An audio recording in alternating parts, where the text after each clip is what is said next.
Welcome, everyone. Welcome to the Politics of Survival. I'm your host, TheTaraReade, and yes, I'm still in Moscow, still loving it. And I have with me a really special guest, someone that I've come to become friends with and get to know, and you're going to be amazed. She has so many great, amazing stories to tell us. And without further ado, let me introduce her. Her name is Alexandra Kashurnikova, and she is from originally Siberia. And if you read down below her bio, it's amazing. She started in broadcast journalism at 16 years old. I call her Sasha. And if you're friendly to her, you can call her Sasha too. So welcome, Sasha. Welcome to the show. Thanks a lot for invitation, because for me, it's really very new experience. You're just saying about me that I have like some massive experience behind me, but actually this is for the very first time when I'm talking to Western audience, mostly with your viewers, listeners of your podcast. And for me, it's a very big pleasure to be here. Oh, that's wonderful of you to say. That's great.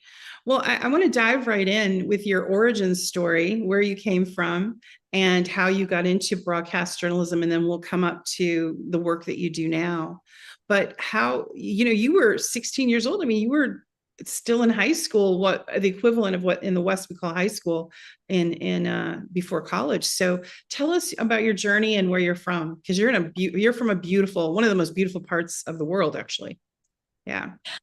Oh, thanks a lot. I know that you haven't been there yet, but it's like in your list to visit this I've been looking at Russia. The pictures. Siberia. Siberia, it's something that, to describe it, I always use this, the world famous Lake Baikal. I think that probably some of our viewers and listeners heard it somehow, somewhere. So my city is Irkutsk. It's actually around 700,000 of people living there. And it's very beautiful city, to be honest, not because of me, not because of my childhood impressions. I think that every city that is located on river is lucky. Because really we have this fresh air during hot summer, during this very specific weather that we have in Siberia. We have everything. In winter it's -40. In summer it can be like +40. And you always jumping in everything like that. And my city and my Lake Baikal, for me, it's something that not only childhood memories. Now I live in Moscow, but I still visit my motherland, my small motherland, quite often, at least several times a year. Oh, we see. Yeah. Wow, your team. Yeah, he's putting it up for the audience so they can see where you're from, because it is a stunning place. Yeah. It's 5,000 kilometers from Moscow, just to explain how far is that. It's 5.5 hours on plane. Really? It's 5.5 hours? I didn't realize that. I thought that was on train, but on plane. Okay. Wow.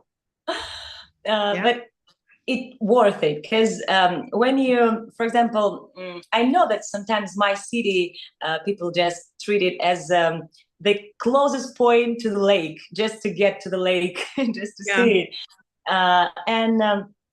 If you will visit it in winter, you will even see fishes through the transparent ice, because it's all covered with ice, and you can step on it. You can even ride car, you can drive car, you can just do everything. And I even have my friends, they are drama players. It's ethnic group. Ethnic percussion group, and they were playing one song with Baikal ice. They just took this, I don't know how to explain it, it's like piece of ice, quite strong and transparent and quite big, and they were using it to make different sounds. They were throwing it, and when it crashes, it's this sound as this percussion instrument does. It's Very amazing. cool. So almost like a rain, like a rain sound, huh? like tropical rain. Yeah. Yeah. So this place is really, it's a place of power for me. When I feel like that my battery is really low, I love to come there to prepare and feel that I'm alive again. And I hope that you will visit it soon. Maybe during next year, I will be your guide, and you will feel it by yourself. I look forward to it. And as far as and you were in school then when you went into the television, into presenting. So tell us about that. How did you fall into that? Did you take a class, or did someone recruit you, or how did that work? Oh, actually, I think that this problem of finding something that you love in your life, then building a career, it's something that we have in each country. I mean, it unites us all. I think that if you ask 70 or 60 years guy or boy from, I don't know, any country of the world, they will be in doubts what to choose. And I had the same. I came from a working class family. My mom and my dad, they are both geologists.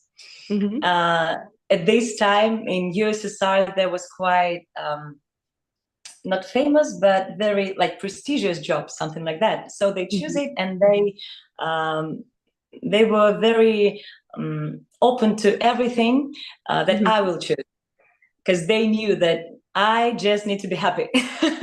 But at this age, I was in college.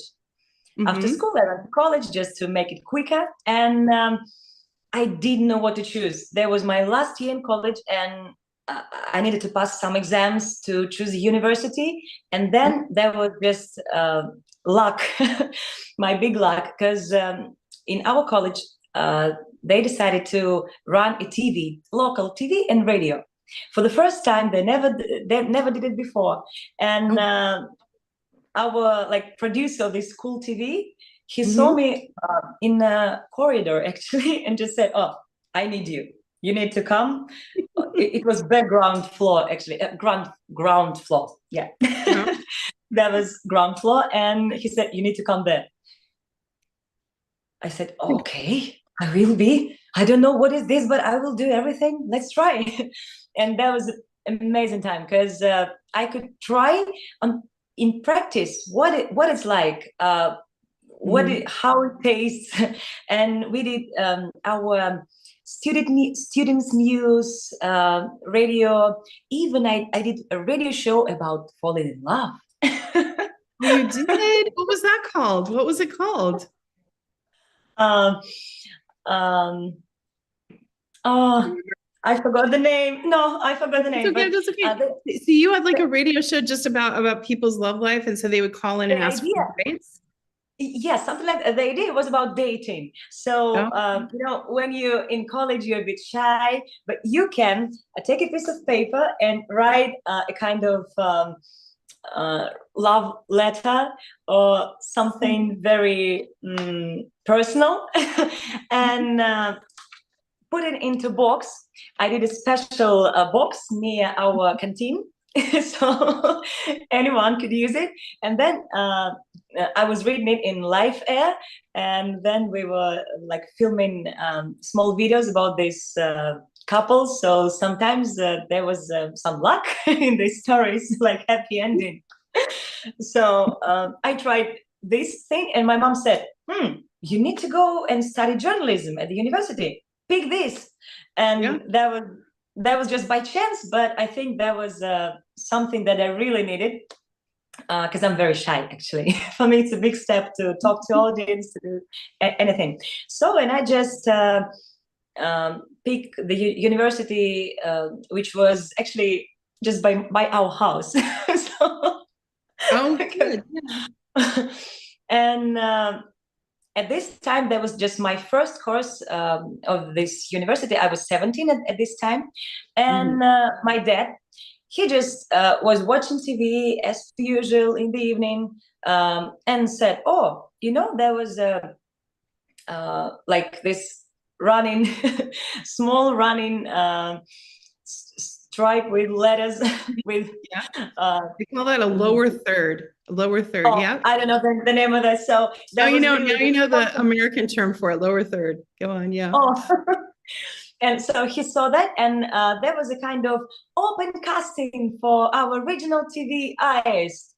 Like anyone can come. It's for everyone. You can try your straight in that, and maybe it's yours. And my dad said, Alia. Actually, my parents, they called me Alia. Alexandra, short name Alia. They decided so. We both Alexandra. Yeah, we're both Alexandra. Yeah. Go on. And he just said, "It's." I said, "Okay, then where is the? When is this casting finished? What's the time? What's the deadline?" He said, "Oh, today." Oh, wow! And I just decided, okay, I will try. If it's for me, I can make it. I ran quickly, and there was a very big queue, very big line. I was probably last one, and they just did something, asked some questions. I thought I failed, but no, in 2 weeks they said, you can come, let's join us. And there was 5 people from all the city that they picked. And we were just study for 2 weeks before going on first live air. Just 2 weeks with like a Russian teacher. I don't know how this profession calls, when you're having this professional TV voice lessons. A presenter, or a voiceover. Is that what you mean? Or a presenter, I guess. Yeah. Yeah, I think it's more this kind. There was a very experienced TV anchor from Soviet TV, even from Soviet times, and she had this 2 weeks. She had this 2 weeks with us. So, and then survivals were in the air. On my first live air, there was news like at 1 p.m. And I don't remember, maybe 15 minutes, very short period, but that was live. And I was so calm. I felt so natural. I don't know why all my bosses around, they were standing behind these transparent walls, and they were having this special treatment when you're worrying. Valerianka. In Russian, it's Valerianka. Valerianka. Okay. They were trying to calm down. I was just like, what's going on? I'm fine.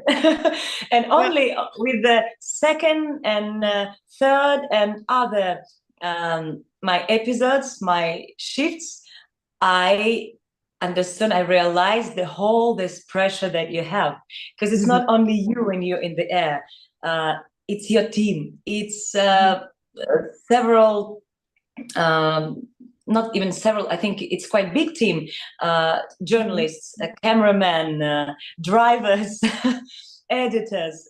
So it's everything was done just for these several minutes in the air. And if you failed, it means that you like betrayed your team. And I realized it, that feeling. Yeah, anxiety. Yeah. But and only then I felt well, it sounds like you were successful. So, and I believe that you are, and obviously you are. So that must have been really, really quite like just started out like right on television. So that must have been something. So how long did you do that? For how many years did you participate in that? Oh, just that was my first ever job. So I stayed there for 6, almost 7 years. Actually. Okay, that's a good. And I'm so thankful for my first boss, because it's very important who will be your first team, your first bosses, because you think that if there are these rules in this team, it shall be like that. And it was really a big experience for me, because I had this knowledge that you can't just trust on someone's words. You need to check it. You need to be ready that everything can change.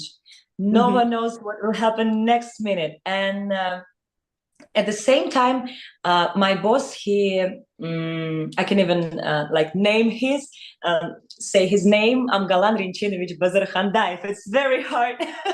Actually, that was very, very You said good. it really fast, so. Yeah, and that was it's a first test that you pass in. Can you say it correctly or not? Like when you come into the team, because it's very hard, even for me. And he taught me that a lot of things in TV and actually in each sphere depends on your personal connections. I mean, in a good way. I mean that every big deal begins from your own desire to make it, and from your ability to making connections with the right people, right team. And he has very huge charisma. And that's how in our regional TV appeared an international department, and I became a head of it. It sounds weird. Regional TV somewhere in Siberia have an international department. It really sounds weird, but because of our location, we are very close to Asian countries. Really close. It's like several hours, and you can reach Mongolia, China.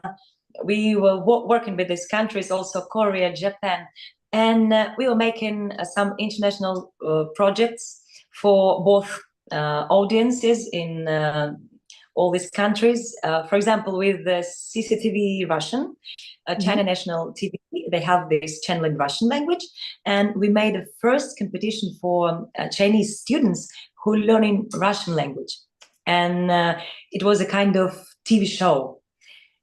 They were competing to get this prize, and they were even making jokes in Russian, so their level was really high.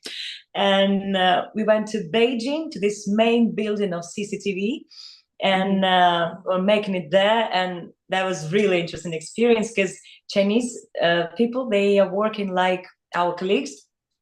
They love to make a lot of rehearsals before the main part. And we felt it's not Russian way. we keep in forces for the very important part for the show, but they are vice versa. The opposite. They really killed us with the whole day of rehearsals, and next morning, where it was filming, showtime, we were like that.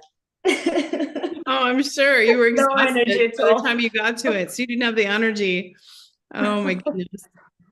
That's so funny. So did you get to travel to some of those places? Did you get to go to Korea and Japan and China, or were you mostly just staying in Russia? Oh, thanks to our mutual project. We had this amateur film festival named Fisheye. And in this very big project, there were 5 countries participants: Russia, Mongolia, Korea, China, and Japan. And they made the final of this festival just year by year in each country. In Russia, Mongolia, and that was really great for me, because I could not only talk to my colleagues like this using Zoom or all this video equipment, I could really see their offices, see the differences between us. I mean, in working process. For example, in Japan, we visited not the main capital cities. I never been to Tokyo, but I visited very small and authentic city. It's Miyako-Naja, Miyazaki province. It's island Kyushu, the biggest one. And actually, it's not touristic city. We were probably the only one Russians at this time. And for example, how can you see it when it's daytime? When it's just working week, you can see that there are no one on the street. Everyone is busy, so no tourists at all. And of course, there was everything, all these small karaoke rooms where you can come and see how very old lady singing some traditional songs, and her voice sounds just, you can't believe that this lady can sing as Whitney Houston. And Wow. you just, it's very small, it's tiny, you can just stand there and enjoy it. And of course, there was me who said, oh my God, we're here for 1 week and we won't visit the main building of your TV station, BTV. And of course, they made an excursion for me. And actually, if we're talking about differences, in Japan, they have cable TV mostly, just because of their landscapes, because of mountains. They can, and actually it's very good for them because they have no competitors.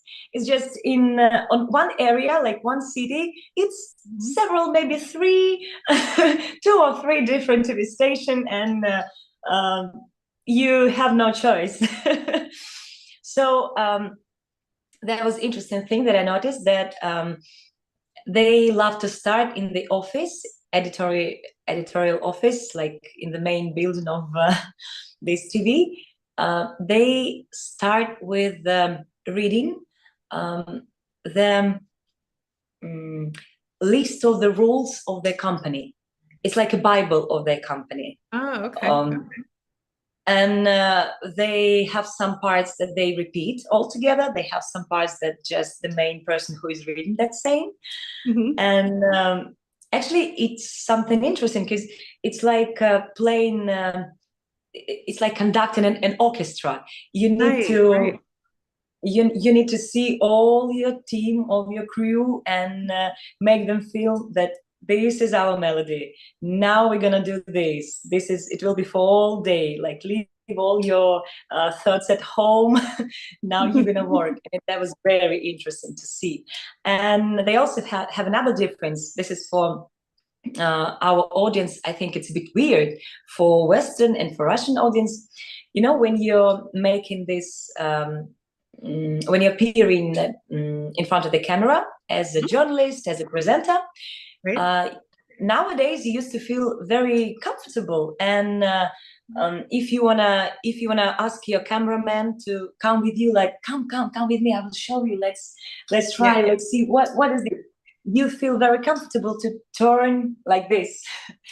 But sometimes we just use this effort to show that, oh, we're following you. But in Asian culture, it's very rude.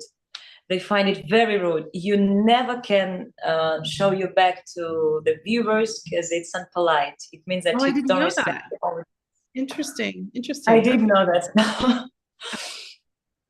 So there's cultural things you have to learn when you're doing that kind of work. That's so fascinating. And then you went on, and now you went from broadcasting you're doing it again, but you're doing in between that, though, you've been working in another capacity. Could you tell us about that? And we have some pictures, some photos of you with a very important person, I think. That Westerners might be surprised about, so we'll show our audience. But yeah, there he is, President Putin, our President Vladimir Putin.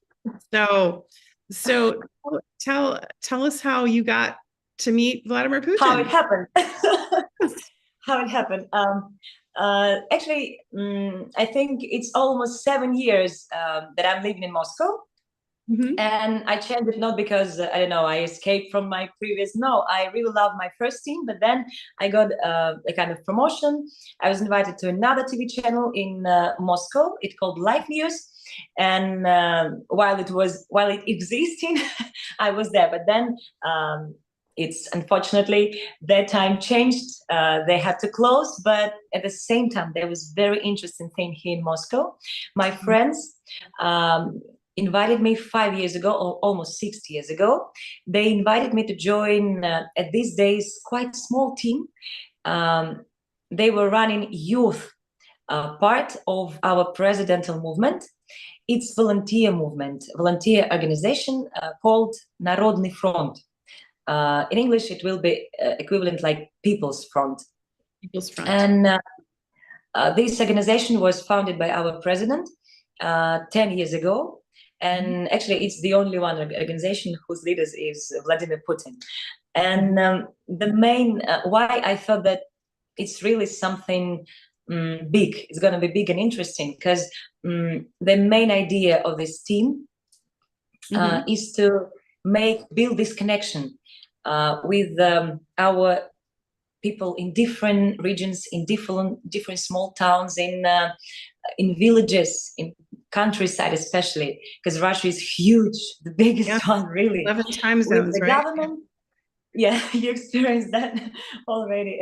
And we providing this connection with the government and with the president, and we taking under control presidential decreases, because you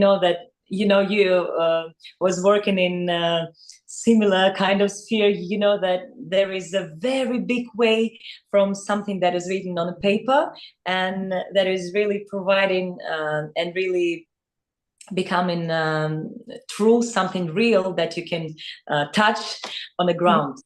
And sometimes we helping people to see how many abilities, how many options they have in their cases, because sometimes they just don't know about this. They don't know what government provides. They don't know their services. They don't know how to access them. And so what was it like for when you walked into the room and you met President Putin? What was that like for you? As you know, and I even nowadays when I'm working in this there's just another kind of organization, volunteer organization, I still doing my media part of work. I'm working as a journalist, as a correspondent, as a producer, sometimes as a moderator of our big events. And that was my, I think, fourth time when I met Vladimir Putin. So I did it before. There was our big conferences, big forums that we held each year for our team from different regions. But this meeting that you're talking about was really special, because that was 2021 in March. And as we all remember, there was COVID year before. And there was his first offline meeting, because during this COVID time, there was only online, video connection meeting, and that was his first time. So if you're talking about his mood, he really wanted to see people near him, to see the reactions. Really, that's why our meeting, it was meant to be like hour and a half, but there was 2.5 hours long. And what was that? We were only 12 people, including him, in a room. There was in Kremlin, and there was meeting with volunteers, all our volunteers who were helping during COVID times. Actually, these days really united us. Those people from different organizations, we became one. And we came to this meeting to tell about our projects, about people that still need help, and about success cases. And there were also some people on a video connection, but here in the room only 12. And the organizers warned us that, Sasha, it's only you and your co-anchor. Now he is a Duma deputy. We were only 2 people who will be moderators. And you know that we are organizers. We're not here with you. So if something will go wrong, and if the president will feel that you're not having the total control on this meeting, he will just take the initiative into his hands, and he will just rule it. So he's a very initiative person. So, and he know how to actually held a very big conferences. So like if you will lose this line, no one will save you. So we went with this mood. And there wasn't no rush, really no rush. We were just having our tea and in the nearest room. And then it was maybe 10 minutes before the meeting time. They just said that please come to the main hall where it will be, and take your places. And I took my place, and then I suddenly like, I forgot to take my pen from another room. And I knew that I will need it. So I decided nothing will happen. I will just escape, take this and come back. I did it. But when I came back, I just literally, I took my place like that. And with no announcement, he's coming. So I couldn't even late because no one will tell me like, Sasha, he's got nothing. So, because it was really a very specific format because, Kremlin is his office. It's his working place. So he just finished one meeting, he came to another, and he was in this business mode. So he just came and welcomed everyone, and we started. But there was another one interesting thing for the anchor, because of course I prepared. I had a night to prepare. I did this plan, like I'm gonna say this, then this, then this. But it all ruined. Since the first minute, because I only started giving some first speech that I prepared, and he just turned like this, and he was staring at me during all my speech. So I understood, okay, no notes. I can't use it. I can only speak face to face, because he was sitting maybe like a meter.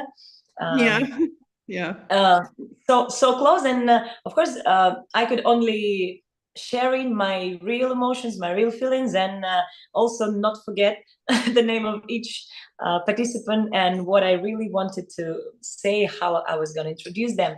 And that was an interesting thing, that you can say a lot about the person if you see how he build the connection, how he make this conversation going, and he really respects people with whom he's talking. He didn't feel uncomfortable to ask us like, can you tell me please, what was her name? Svetlana Vasilyevna. Just to do it like very personally, to name everyone, to call everyone by name, and name and middle name, and so on. So, and when he was really interested in something, in some details, he did it actually very naturally. So we even finished with this person, and now having a conversation with another one. But if he suddenly remembered very important detail that he wanted to mention, he can even say, I got you, I'm sorry, just can we get back to this conversation again, and continue until he finds some decision or something that he can use after this meeting, because this meeting was really useful. We presented our project there these days. And and of course there was one awkward thing as it happens sometimes, because I was working 2 hours and a half has passed, and I remember that in the end I needed to kindly remind about flowers, because there was this meeting was before the International Women's Day. Okay. I don't know how it's celebrated in like all around the world, but in Russia it's quite big day. It's always about flowers and special signs of attention to women. So he prepared flower bouquet for everyone, for each woman in the hall, and I was like counting. He gave this bouquet. It's okay, it's okay. And then it was my turn. I didn't notice that was my turn at all, because I thought that I'm a moderator. I'm not a woman at all at this moment. I'm just working. And he's coming. I see this bouquet. I was, oh, thanks a lot, spasiba. I'm just taking this bouquet, but he is not going away. He's just standing here and staring at me. And I thought, what else shall I do? And then he reminded, give me your hand, please. And I forgot, of course, I forget that it's according to diplomatic protocol, you need to give your hand, but straight, of course, that straight, it shall be straight. Right. And You bring up an interesting point, Sasha, because and what Americans don't know is that in Russia, it's not common for people when they meet to shake hands. So it's more of a political thing. Yeah. So anyway, go on. Yeah. That really, like on this kind of meetings, we not even used to. It's something obligatory that you need to do. And I forgot about this. And when he said, like, give me your hand, please, I did it girls' way, not this, girls' way, like this. Oh, oh, and for him to kiss your hand, that's cute. like this. And but he was smiling. All his team was smiling and laughing too. And he didn't. He made me feel comfortable because he just did like this. Oh, that's cute. That's really funny. That's so cute. It's so cute, Sasha. I love that story. Reade, could you show that picture again? Because it's really sweet of her getting flowers. There you are. There you are with the hand. Yeah, I see what you're saying. That's really sweet. It looks like for my mom. Yeah. Probably my mom will see it. I will show her. But it must have been a really wonderful experience, and the work that you do is so important. And I wanted to well, first, before I have an important question to ask you about that, but Reif, I wanted to see if you had any comments or questions for Sasha that might be coming in. We get comments and questions sometimes during the people write them in as we're live. I have some. Okay. Let me ask if we do have a question, but I wanted to get to. There was just people sharing that they appreciated Sasha's optimism and energy, so that was very nice. Yeah, we have people in the chat that are so he's scrolling down the chat. Yeah. Yeah. A question. It's just because of the anchor, because I feel this Tara's energy. Does anyone have an opinion on Western media and if it can be reformed in any way, and how that might happen? Okay, before I ask you that question though, let me set this up in a different way to make it clearer, Sasha. In the West, we have a lot of, unfortunately, anti-Russian propaganda, and I don't know how much you know of that, but because you're in Russia and you're not really paying, you're paying attention to Russian media. And I wanted to ask you, have you ever been to the United States, first of all, or to a Western country? Never in my life, actually, not. How far away on? How far? Maybe because of location of my city, my homeland, my Irkutsk city. I told you that I had these Asian countries experiences, and I think my only one touch with something on the West. There was a bus tour that we did with my younger sister. Maybe 8 years ago, maybe even 10 years ago, bus tour which included 7 countries, 7 capitals. There was for 2 weeks, probably, or a week and a half. So there was just several hours in Brussels, several hours in Paris, and so on. So I had only this touristic view, like, wow, it's Eiffel Tower, wow, this is Mannequin Peace, and that's it. So to be honest, my experience is mostly about Asian countries. There you go. Okay. So, well, what I wanted to ask you, and this question is touching on, is because right now the Western media is very focused on propaganda for the military-industrial complex. Basically, everything is about supporting that narrative of why America and NATO countries need to interfere with certain, other countries. And right now, of course, there's the huge thing happening in Ukraine, but we don't need to get into the politics of that. What I wanted to ask you is about the media. Have you felt that negativity from Western media journalists here in Russia, or have you not really experienced that? Have you not really been touched by that, so to speak? I think that nowadays it's maybe not only in Russia. I think it's all over the world that especially young people, because I'm working with them, so they don't watch TV at all. never mind foreign or their own country. They just, but at the same time, they receive this content, but only through other platforms. It can be even news, it can be even something political, but divided into political shows, but divided into parts. And they receive it through Telegram, our very famous, very widespread messenger.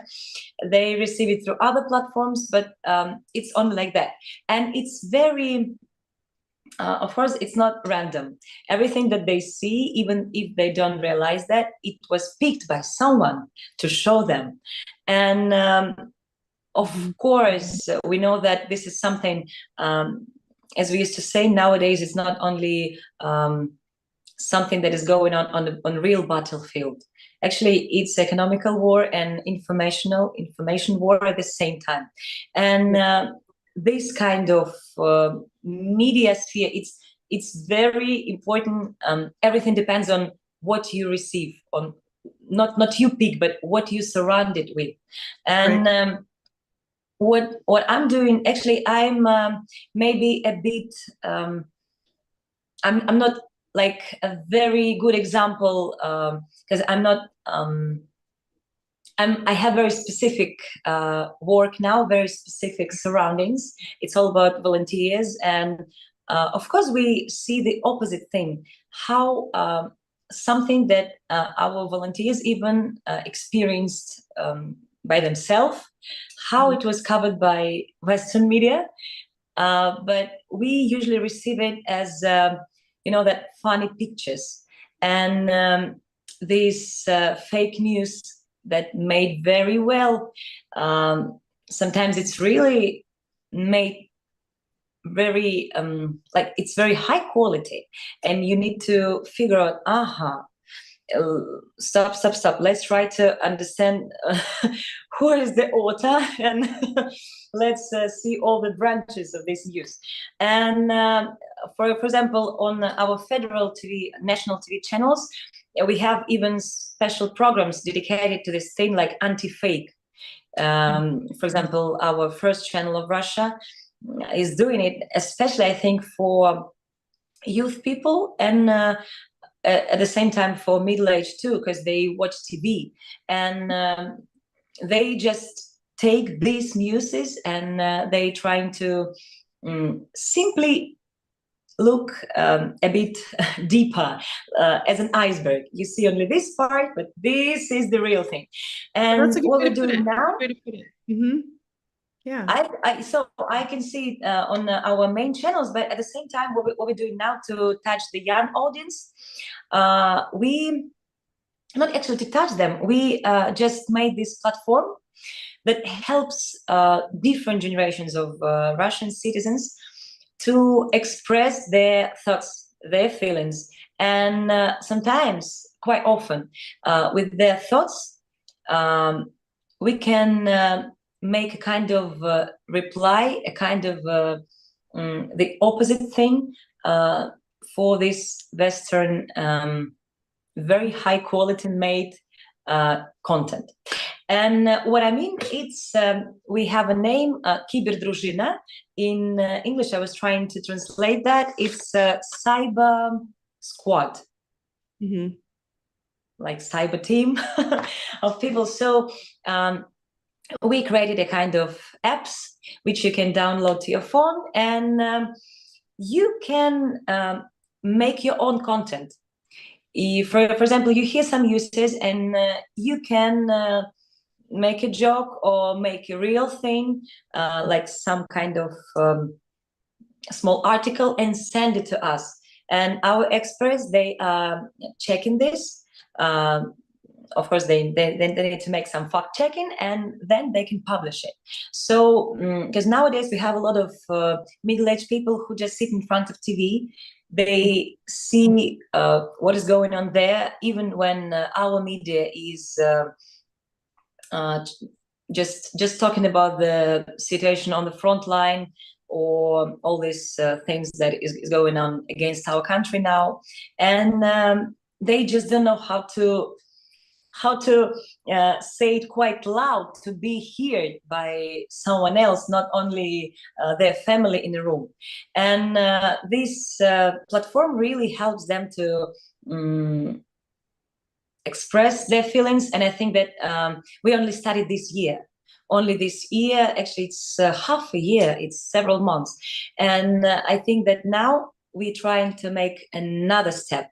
We are trying to collect all this content and send it to the West, actually, because this is something that we really need to do. Why if we can hear their voices, why we sometimes have lack of our people's voices. And I know why. It's blocked on main platforms. It's blocked officially by them. But we still have some ways to reach the people in different countries, because people still being people. And sometimes they just need to hear, to see something with their own eyes, to hear some word that will be touchable for them. And I think that I'm really happy actually to meet here in Russia these kind of people, foreigners that have a very clear view on things. And through your point of view, through our friends that we have here in Moscow, I really see that it's something that now we need to show other people, because I'm lucky to have these surroundings around me. Not only Russian people who, of course, support our defenders, support people in Donbass and Lugansk and so on, but I also see that, especially nowadays, it's very important to see that you're not alone in these feelings. And I think it's something that we're doing now. It's in the right way. We only started, but it in the right way. Well, that's exciting. It's a good project, and I kind of wanted to. You touched on something I wanted to ask you about, because in 1991, in the fall of Soviet Union, in the 90s, things were very difficult, and of course that's before your time. You're young, but I'm assuming your parents' time. They saw those tough times right after the fall of the Soviet Union, and how it was really kind of preyed upon by Western countries until it got on its feet. And I think that President Vladimir Putin did a lot to build the middle class. Now, in the West, I had said this, Sasha, publicly, that I thought he did a lot for his people. And I was saying we need the equivalent in the US. We need a politician that cares about the people, like that wants to build a middle class. And I got in a lot of trouble for saying that in the US. But it was not an emotional comment. It was just an observation that President Putin did a lot of good by caring about the middle class and lifting them up. So you built up your economy. And now, of course, Russia is a major power. And do the young people, do you find, appreciate, because I know your parents and grandparents remember the hard times and probably appreciate it, but do the younger people, do they really get how hard that was, or is it hard to explain to them? Are they because now they have all the things, you have capitalism and all the things that go with that. What are your thoughts on that as far as reaching the young people? Actually, every time we talk about 90s, it's very funny for me to hear when people like my age, I'm 31 now, I mean that I was only born, you're right, I was born only a year after. And when people like my age, they are saying, oh, in 90s there was so on, so, and I'm just looking at, you didn't live there. You didn't live at this period. So how can you remember? You were 5 or 4 years old. What? You really have a clear memory maybe since 2000s. So, and that's why I'm gonna say that everything depends on your how you were brought up, and it depends on your family. On your family experiences, and it depends on, do you have this connection with your parents? Do they really gave it to you, some stories, some experiences, or sometimes in some families, of course, it's always this thing, like different generations, and sometimes this connection just was lost. But in my case, my mom used to tell me that actually there was, I can say very personally, it's very personal story. My mom and dad, they were, I told you, geologists, and there was quite successful job at this time. And there was like that, you just come into, you working hard, but you receiving some equivalent of the same money, and you don't have to worry about tomorrow, about next day. You know that you have a plan for life. Of course, when it's crashed, actually, one of my parents, my father, he couldn't restructure himself. He couldn't become a businessman or something like this. He was totally crushed. I mean, as someone who is holding a family, my mom became a father, by the way. So I do love my parents, but my mom had really hard time because he had to work for both. He had to take any jobs to just feed us, because I was only born in 1992, and she didn't know what will be in the future. And I should remember that one day she was standing on a line, and she had in her hands only enough money to buy these, baby covers. I don't know how to say it, like blankets or diapers. Blankets, or some food, because there was the same or food maybe for a week, something like that. So there was non-comparing things, uncomparing, and yeah. So also everything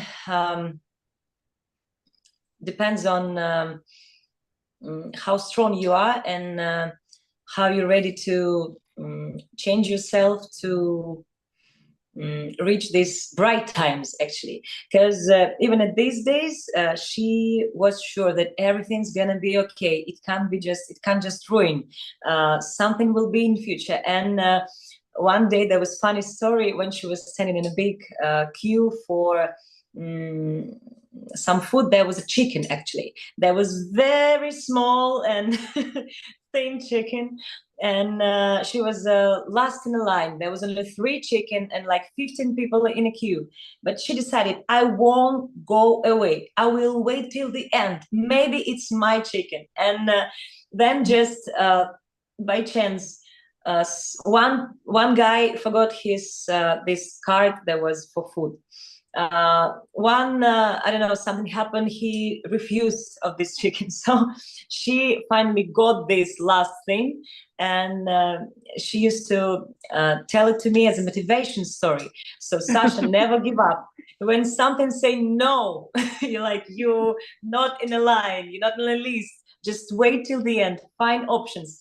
And of course, nowadays when my mom can compare, the main thing, what she always was telling me, that you just need to find yourself, you just need to be happy. And really, it's like very big thing nowadays that you can think about what you really want to do, not what you have to do to earn money. It's important because, and also I can pick what I can choose what I want to study, and we have a lot of free opportunities. I mean, for with no payments, you can. My education was free. All the way through college, it was free. University. My college, my university, yeah. Of course, there was some things that at the university we usually have this thing like rating. If you passed your exams quite well marks. I wasn't excellent, I can tell you, that definitely not like excellent everywhere, but at the same time I was in this list.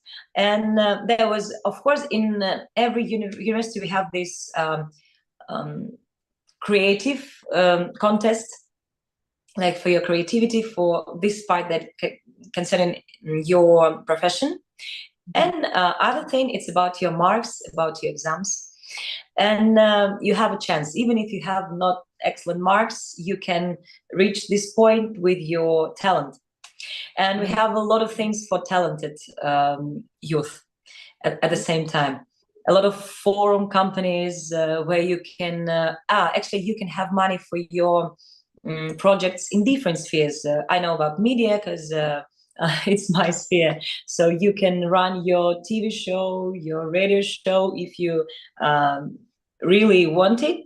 You write a project, you then have some pitching, and you can have your money, your honest money, to your honest deal.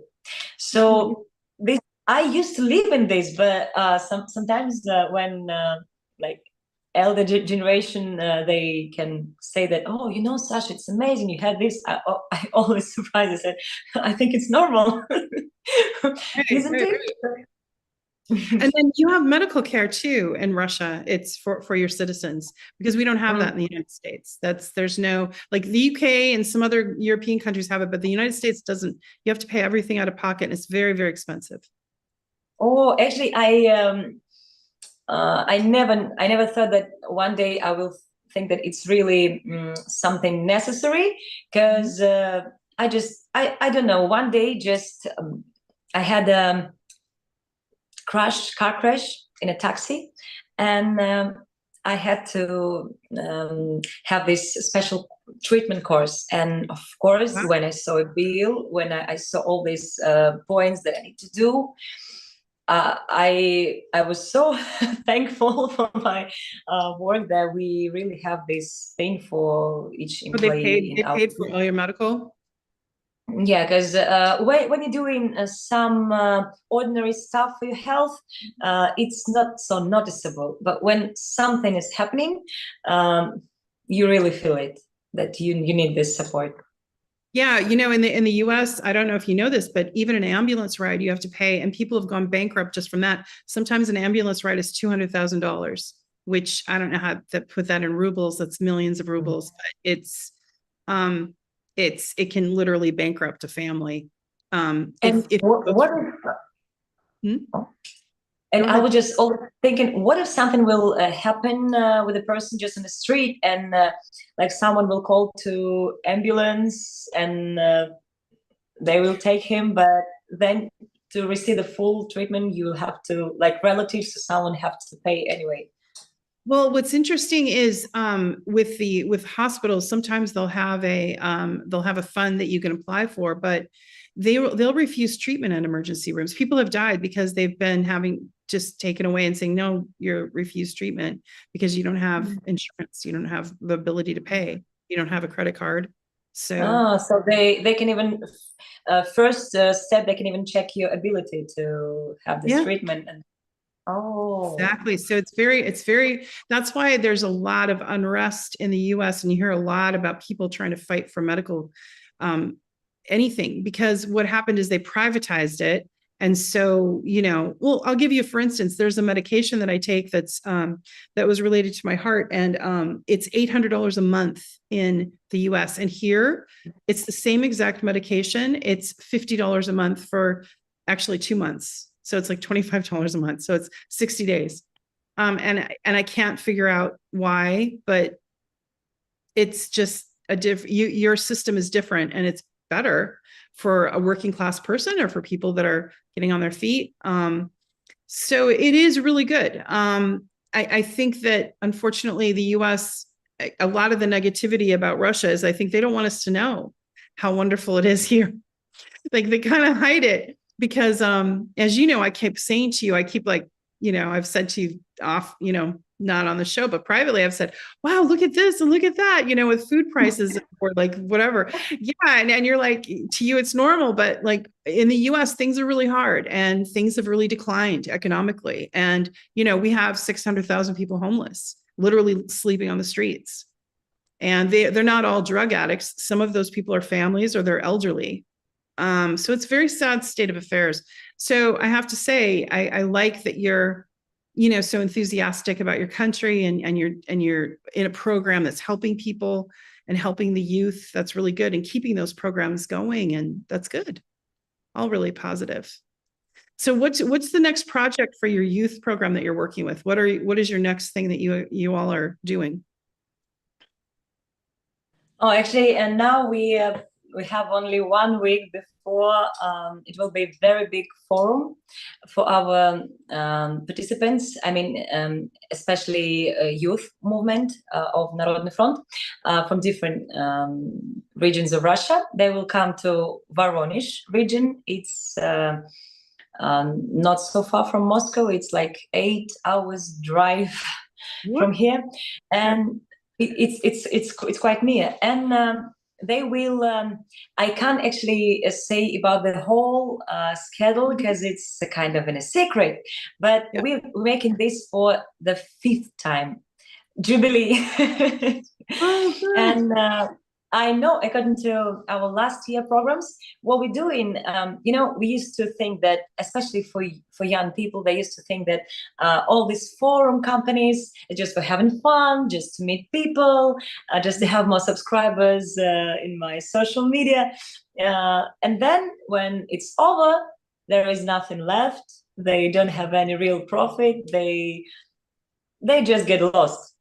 Maybe they just text to each other during the month, and then that's it. So we decide. I think it's quite common in different countries, and we decided to burn this system, to change it, because our idea, of course, is to use each minute with something useful for you. And the idea is to unite Russian people, Russian youth all around the country. So what we're doing, we first of all taking them from their very comfortable lives and put them into a camp in tents. So it's just a very big field in the middle of nowhere, and they're living in tents. They have to do everything by themselves, even build these tents. And then we're saying them that they have different separated teams, but in the end, only in the end, and they feel this competitors feelings that they need to be quicker, stronger, brighter, but in the end they have a final thing. This is a final competition, which is not about how quick you are, how strong you are, how fast, and so on. It's about are you a real person? Are you still be just a human being? Even in these emergency cases, in these stressful situations, are you thinking only about yourself, or you can give your hand to someone who is suffering, who needs your help? Will you share your food? Actually, even on this basic level, will you share your food with your another participant of your team, or you will just eat it somewhere like this, because it's the whole day of this competition? And so the main thing for us is even if you are a very good professional in what you're doing in your sphere, but if you are actually a bad person, you can't work in a team, because you will ruin it. You can't count on someone who will really betray you in a very critical moment, in a very important moment. So after the 7 days, they're really changing. They feel they feel it, that this is the main thing in life, to just being a human being, being a real good person inside. That's the main. Well, that sounds really wonderful. And, thank you so much for being on the show. I'm sure that there's more questions and comments. And do you have a public Telegram channel or anything like that, or any link you'd like to share? Actually, I think that I didn't even started to work on my personal, because all my energy I still give to our team's channels. So there you go. So I can then give you these links for our team channels, and maybe for mine, but it will be like personal. It will be in VK, in our Russian network, in if some of your subscribers can use it. And also I prepared some small surprise for you in the end. Once I had to, when I was the head of this international department, and we were preparing for this amateur film festival, which I told you about, that was in Japan. And there was for third or fifth time that we've been there, and every time we represented our Russian culture different ways. And at this time we didn't know how to make it. And I suggested, let's use our traditional instrument. This is Russian spoons. Oh, how cool. You can see it like that. Oh, I love it. It's wooden. It's wooden. Can you make this? You can make it very, it's just handmade system. It's very easy. It's a piece of paper in the middle and some, what is this for girls' hair? Rubber band. Yes. And you can make it. I will actually give you one of these. I have another pair. I will give you when we meet in person. Oh, you're so sweet. Thank you. That's really so sweet of you. But I will show you the sound of it. You won't see it, but very cool. Very cool. But you need to be careful. You need to be careful with that because it causes a lot of bruises. Oh, because it's on your leg. Strong. You'll have to show me how to do it. You'll have to show me how to do it. Yeah, but I will teach you. Oh, you're sweet. Thank you. And Sasha, it's been so wonderful to talk with you, and thank you for sharing, stories and visions of Russia and in a positive way. I think we need more of this. We need more friendship and kindness and compassion towards one another across the world. And it felt really good tonight to just talk about, positive programs and things that are happening. So thank you so much. And to all our listeners, please go ahead and make comments. If you have any questions for Sasha, you know how to contact me down in the links below, and I can direct you to how to reach her. So thank you, everyone. Have a good night, and we'll see you next week. Thank you, and for all our viewers, thanks a lot. Thank you. Thanks, everyone. Good night.